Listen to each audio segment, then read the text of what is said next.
ओम नमः शिवाय। भारत के मराठा इतिहास की सबसे दिलचस्प प्रेम कहानी है बाजीराव मस्तानी की। हालांकि एक दूसरे से मिलने से लेकर मौत तक इतिहास में दोनों के बारे में कई तरह की बातें हैं, लेकिन सभी कहानियों में एक बात समान है, वह है इन दोनों के बीच की बेपनाह मोहब्बत। जी हाँ, यह कहानी बाजीराव मस्तानी की ही है। मस्तानी एक हिंदू महाराजा छत्रसाल बुंदेला की बेटी थी। उनकी माँ रूहानी बाई हैदराबाद के निजाम के राज दरबार में नृत्यांगना का काम किया करती थी। महाराजा छत्रसाल ने बुंदेलखंड में पन्ना राज्य की स्थापना की थी। कुछ लोग यह भी कहते हैं कि मस्तानी को महाराजा छत्रसाल ने गोद लिया था। मस्तानी की परवरिश मध्य प्रदेश के छतरपुर जिले से 15 किलोमीटर दूर मऊ साहनिया में हुई थी। इस जगह पर मस्तानी के नाम पर एक मस्तानी महल भी बना हुआ है। मस्तानी इस महल में रहती थी और डांस करती थी। मस्तानी को राजनीति, युद्ध कला, तलवारबाजी और घर के कामों का पूरा प्रशिक्षण मिला हुआ था। मस्तानी के बारे में कहा जाता है कि वह बहुत ही खूबसूरत थी। उन्हें अपनी माँ की ही तरह नृत्य में कुशलता हासिल थी। कहते हैं कि मस्तानी ने बाजीराव के मृत्यु के बाद जहर खाकर आत्महत्या कर लिया था।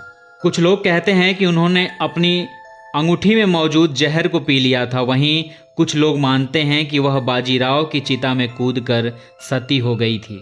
उनकी मौत सन 1740 में बताई जाती है।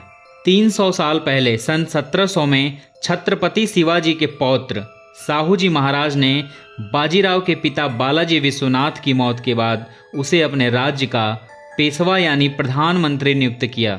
20 साल की उम्र में कमान संभालने वाले बाजीराव ने अपने शासनकाल में 41 युद्ध लड़े और सभी जीत गए थे। बचपन से बाजीराव को घुड़सवारी, तीरंदाजी, तलवार, भाला, बनेठी लाठी आदि चलाने का काफ़ी शौक था। पेशवा बनने के बाद अगले 20 वर्षों तक बाजीराव मराठा साम्राज्य को बढ़ाते चले गए। इसके लिए उन्हें अपने दुश्मनों से लगातार लड़ाइयाँ करनी पड़ी थी। अपनी वीरता, अपनी नेतृत्व क्षमता व कौशल युद्ध योजना द्वारा यह वीर हर लड़ाई को जीतता चला गया था। विश्व इतिहास में बाजीराव पेशवा ऐसा अकेला योद्धा माना जाता था जो कभी नहीं हारा। एक बड़ी बात यह भी थी कि बाजीराव युद्ध मैदान में अपनी सेना को हमेशा प्रेरित करने का काम किया करते थे। बाजीराव की सेनाएं भगवा झंडों के साथ मैदान में उतरती थी और उसकी जुबां पर हर हर महादेव का नाम रहता था। बाजीराव में राजनीतिक और सैनिक नेतृत्व की अदम्य क्षमता भरी हुई थी। इसी वजह से वह मराठा साम्राज्य को दक्कन से लेकर उत्तर भारत के हिस्से तक बढ़ा सके, जहां शासक साहू का शासन हुआ। युद्ध क्षेत्र की तरह ही बाजीराव का निजी जीवन भी चर्चा का केंद्र बना रहा था। एक विशुद्ध हिंदू होने के बावजूद बाजीराव ने 2 बार शादी की थी। बाजीराव की पहली पत्नी का नाम काशीबाई और दूसरी मस्तानी थी। सन 1727 से 28 के दौरान महाराजा छत्रसाल के राज्य पर मुसलमान शासक मोहम्मद खान बंसग ने हमला बोल दिया था। बताया जाता है कि खुद पर खतरा बढ़ता देख छत्रसाल ने बाजीराव को एक गुप्त संदेश भिजवाया। इस संदेश में छत्रसाल ने बाजीराव से मदद की मांग की। बाजीराव ने छत्रसाल की मदद की और मोहम्मद बंगस से उनका साम्राज्य बचा लिया। छत्रसाल बाजीराव की मदद से काफ़ी खुश हुए और खुद को उनका कर्जदार समझने लगे। इस कर्ज को उतारने के लिए छत्रसाल ने अपनी बेटी मस्तानी बाजीराव को उपहार में दे दी थी। बाजीराव पहली ही नज़र में मस्तानी को दिल दे बैठे थे। उन्होंने मस्तानी को अपनी दूसरी पत्नी बनाया। मस्तानी से पहले उनका विवाह काशीबाई नामक महिला से हो चुका था। मस्तानी ने बाजीराव के दिल में एक विशेष स्थान बना लिया था। उसने अपने जीवन में हिंदू स्त्रियों के रीति रिवाजों को अपना लिया था। बाजीराव से संबंध के कारण मस्तानी को भी अनेक दुख झेलने पड़े थे।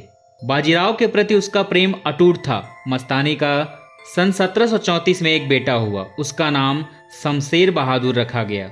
बाजीराव ने कालपी और बांदा की सूबेदारी उसे दी। शमशेर बहादुर ने पेशवा परिवार की बड़े लगन और परिश्रम से सेवा की थी। सन 1761 में शमशेर बहादुर मराठों की ओर से लड़ते हुए पानीपत के मैदान में मारा गया था। 1739 की शुरुआत में पेशवा बाजीराव और मस्तानी का रिश्ता तोड़ने के लिए लोगों ने असफल प्रयत्न किया। कुछ दिनों बाद बाजीराव को किसी काम से पूना छोड़ना पड़ा। मस्तानी पेशवा के साथ नहीं जा सकी। चिमाजी, अम्पा और नाना साहब ने एक योजना बनाई। उन्होंने मस्तानी को पर्वती बाग में कैद किया। बाजीराव को जब यह खबर मिली तो वे अत्यंत दुखी हुए। वे बीमार पड़ गए। इसी बीच मस्तानी कैद से बचकर बाजीराव के पास 4 नवंबर 1739 ईस्वी को पटास पहुंच गई। इसके आगे क्या हुआ क्या नहीं हुआ, स्पष्ट रूप से हमारे इतिहास के पन्नों में नहीं लिखा हुआ है। परिणाम चाहे कुछ भी हुआ हो, लेकिन यह प्रेम कहानी इतिहास के पन्नों में हमेशा के लिए अमर हो चुका है। ऐसी ही प्रेम कहानी को लेके हम आपके लिए एक बार फिर से ज़रूर आएंगे, लेकिन उसके पहले हमारे चैनल को सब्सक्राइब कर लें और इस वीडियो को ज़्यादा से ज़्यादा लाइक और शेयर करना बिल्कुल भी ना भूलें। मिलते हैं अपने अगले वीडियो में, तब तक के लिए धन्यवाद।